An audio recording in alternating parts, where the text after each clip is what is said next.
दोस्तों नमस्कार, मैं हूं सुशील तिवारी। आप देख रहे हैं एक सहारा न्यूज। अनुराग यादव की तलवार से गला काट करके निर्मम हत्या कर दी जाती है।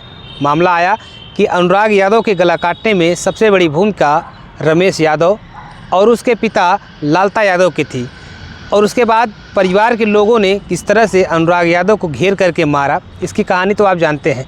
लेकिन आप लोगों के बीच एक हम बड़ा अपडेट लेकर के आए हैं, एक बड़ी जानकारी लखनऊ से निकाल करके लेके आए हैं आपको बताने के लिए कि आखिर अनुराग यादव की हत्या करने के बाद रमेश उसके घर का एक सदस्य और लखनऊ तक भागा कैसे। अभी तक लोग जानते थे कि रमेश ने एक ही बार में तलवार से गला काट करके जो है अनुराग की हत्या कर दी थी, लेकिन अभी तक ये लोग जान नहीं पाए कि किस तरह से भारी पुलिस बल तैनात थी।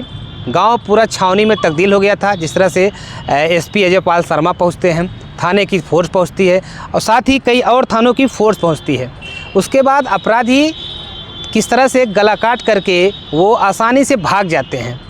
जाहिर सी बात है कि इसके पीछे किसी का ऐसे व्यक्ति का हाथ रहा होगा जो इन लोगों को लखनऊ तक पहुँचने में मदद करता है। इसी जानकारी को निकाल करके हम आज आपके बीच लेके आए हैं और आप लोग को बताने के लिए लेके आए हैं कि अपराधी किस तरह से वहां तक पहुंचा अनुराग यादव की गला काट करके।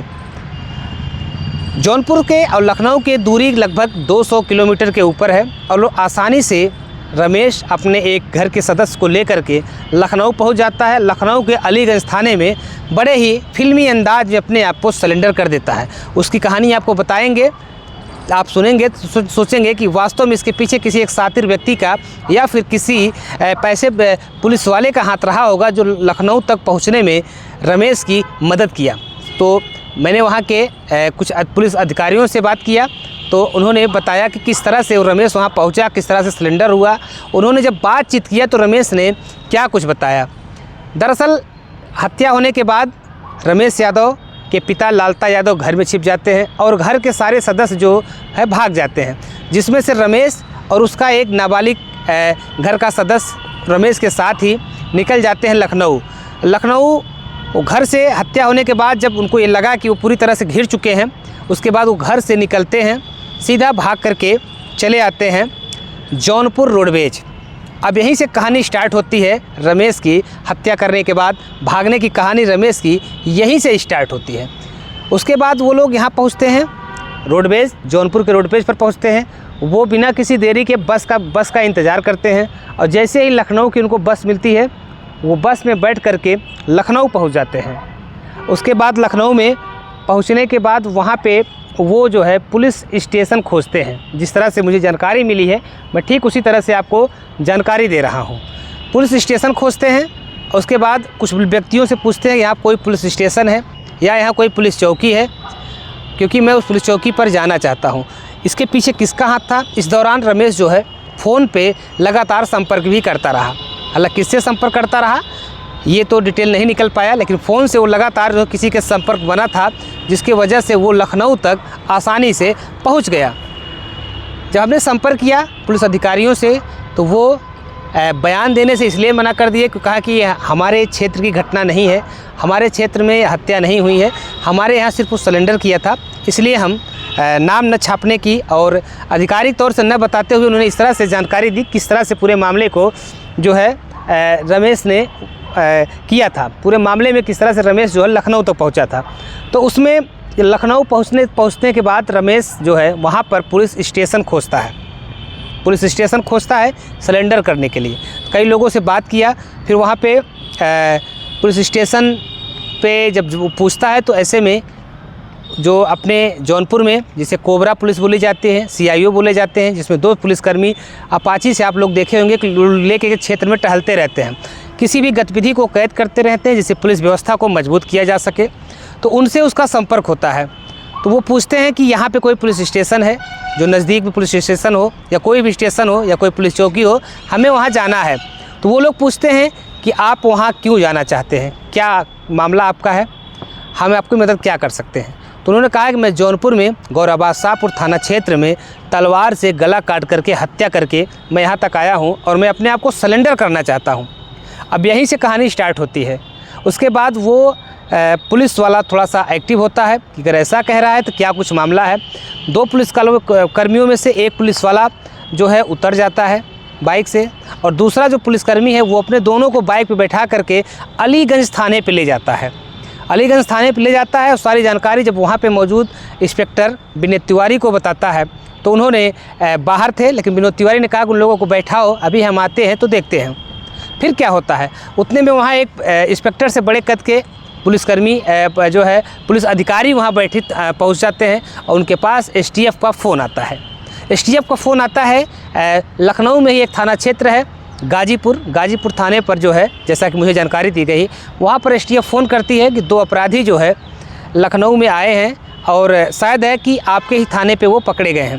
हालांकि एसटीएफ को ये सूचना मिलती है गाजीपुर थाने पे वो सरेंडर किए हैं।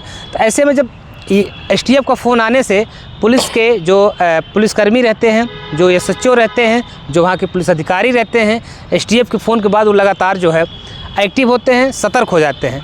फिर उसके बाद थानों से संपर्क करते हैं तो पता चलता है कि अलीगंज थाने में 2 ऐसे व्यक्ति आए हैं जो ये कह रहे हैं कि जौनपुर में हमने तलवार से गला काट करके एक व्यक्ति की हत्या कर दी है और हम उस केस में यहाँ सरेंडर करने आए हैं। उसके बाद जब एसटीएफ का फ़ोन आता है तो गाजीपुर थाने से अलीगंज थाने पर संपर्क किया जाता है। तो अलीगंज के थाना अध्यक्ष तब एक्टिव होते हैं। फिर उनसे पूछताछ होती है। पूछताछ में वो ये सारी बातें को कबूल करते हैं, उन्होंने हत्या करके यहाँ तक जो है रमेश यहाँ पहुँचा है और उसका एक जो घर का नाबालिग सदस्य था वो भी रमेश के साथ था।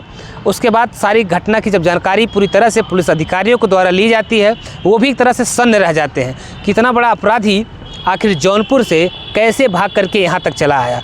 जौनपुर के पुलिस को उसको वहाँ पे पकड़ना चाहिए था, लेकिन जौनपुर की पुलिस नहीं पकड़ पाई। कारण क्या है नहीं पकड़ पाई, उसके बाद ये चर्चा का विषय बन जाता है कि लखनऊ में एक तरह से जब खबरें भी चलती रहती हैं, लखनऊ पुलिस इस समय हरकत में आती है। उसके बाद उनको वहाँ पे बैठाती है और कड़ाई से तमाम चीज़ों की पूछताछ होती है, जिसकी जानकारी गोपनीय है, हमको नहीं दी गई और हम बता भी नहीं सकते हैं। उसके बाद वहाँ के जो एसएचओ होते हैं, वहाँ के जो अधिकारी होते हैं, वो जो है जौनपुर पुलिस से संपर्क करते हैं और सारी घटना का जिक्र करते हैं कि इस तरह से 2 अपराधी आए हैं, हमारे यहाँ सरेंडर किए हुए हैं और वो जो है गौराबादशाहपुर थाना क्षेत्र के रहने वाले हैं। गौराबादशाहपुर थाना में किसी व्यक्ति की गला काट करके हत्या कर दिए हैं। उसके बाद यहाँ से राजा राम द्विवेदी जो कि थाना अध्यक्ष रहते हैं, तत्कालीन थाना अध्यक्ष राजा राम द्विवेदी को सूचना मिलती है। उसके बाद वो एक्टिव होते ही तत्काल अपनी फोर्स को लेकर के लखनऊ के लिए रवाना हो जाते हैं और फिर वहाँ से रमेश यादव को और उसके साथ एक घर का और सदस्य है जो लगातार मैं आपको बता रहा हूँ, इसलिए बता रहा हूँ, उसका नाम मुझे नहीं पता है। वो दोनों को वहाँ से जौनपुर पुलिस पकड़ करके लाती है जौनपुर। फिर जौनपुर से उसके पूरा घटना का पूरी जानकारी लेकर के और जो सदस्य हैं उनकी भी जानकारी पुलिस वाले लिए होंगे। आखिर वो लोग भागे क्यों, गला क्यों काटा, हत्या क्यों की, तमाम चीज़ों की जानकारी लिए होंगे। उसके बाद जो है उसे न्यायालय भेज दिया जाता है। न्यायालय में उसके बाद उसको पेशी होती है। उसके बाद उसको जो रमेश है उसको जेल भेज दिया जाता है। तो दोस्तों इस तरह से जो कहानी है अपराधियों की भागने की वो मुझे मिली, वो जानकारी मुझे मिली तो मैंने सोचा वो जानकारी आप तक शेयर किया जाए, क्योंकि एक बड़ी जानकारी थी कि आखिर हत्या करने के बाद अपराधी उतना दूर भागा कैसे। जौनपुर की दूरी लखनऊ की दूरी के बीच की जो दूरी है वो 200 किलोमीटर के ऊपर की है। 200 किलोमीटर की दूरी को अपराधी हत्या करके कितना आसानी से भाग जाते हैं। इस दौरान जिससे वो फ़ोन से लगातार संपर्क रहते हैं, लगातार फ़ोन से जिससे बात करते रहते हैं। ये बताया जा रहा है कि उसका जो एक भाई था राजेश यादव जो दरोगा था, उससे ये लोग संपर्क बने थे, ऐसा लगातार बनाया जा रहा है। जिस तरह सीडीआर जो है जौनपुर पुलिस ने निकाला था उसमें ये बताया था कि ये जो है राजेश यादव हत्या के एक दिन पहले अपने परिवार के लोगों के संपर्क में था, हत्या के बाद भी वो लगातार परिवार के संपर्क में बना हुआ था। तो आंकड़ा अनुमान ये लगाया जा रहा था कि उससे जो फ़ोन पे बात हो रही थी वो राजेश यादव से हो रही होगी, हो सकता है कोई और रहा हो, लेकिन राजेश यादव के लोग इसलिए करें सीडीआर निकल करके जिस तरह से आई है कि राजेश यादव ही होगा जो इन लोगों को वहाँ पे ले जाकर सरेंडर करवाया। तो ये एक बड़ी जानकारी जो हमको मिली थी वो हम निकाल कर लाए और आप लोगों तक शेयर किए।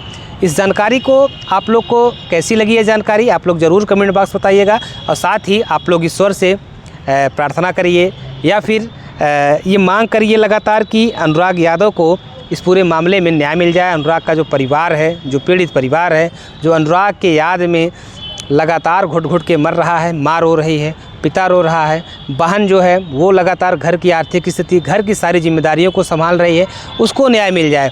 तो ये जानकारी हम निकाल करके आपको लखनऊ से लेकर के आए हैं। ये जानकारी आपको लोग कैसी लगती है, आप लोग कमेंट बॉक्स में ज़रूर बताइएगा।